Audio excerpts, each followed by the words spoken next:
Welcome to my little country kitchen. My name is Marianne. We're going to be making a quick cranberry relish.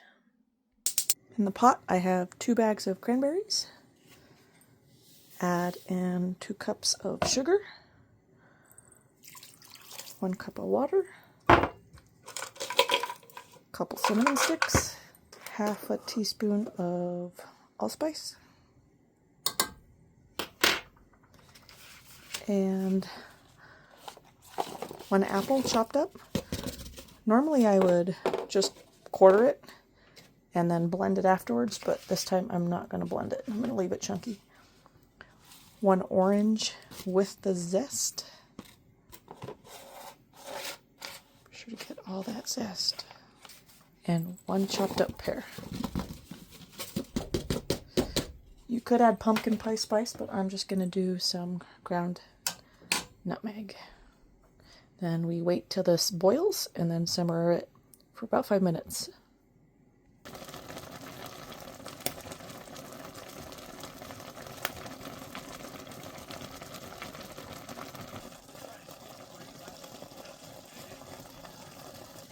Said I wasn't going to blend it, but I'm going to at least buzz the orange bits. Now it's ready to jar up. I think it's a little bit sour still, so I'm going to finish it off with a touch of maple syrup.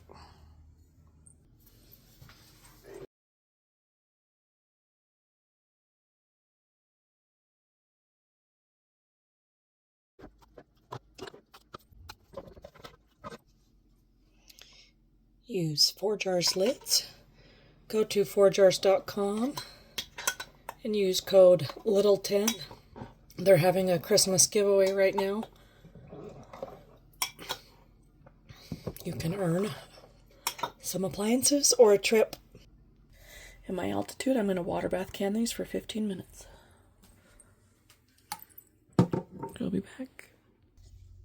Let's give it a taste. I did pull out the cinnamon sticks before I blended it. Luckily I found them.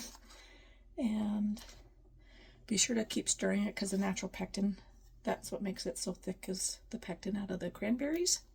This is really good for charcuterie board, which is why I'm trying it on a cracker. It's awesome on ice cream topping, and it's really good on toast as well. Of course, PB&J.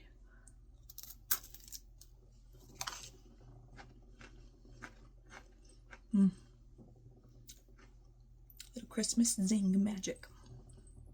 Go make your cranberry relish presents for your family. Bye-bye. Check out the next video in my playlist. Bye. Merry Christmas. Rudolph the red-nosed reindeer had a very shiny nose like a light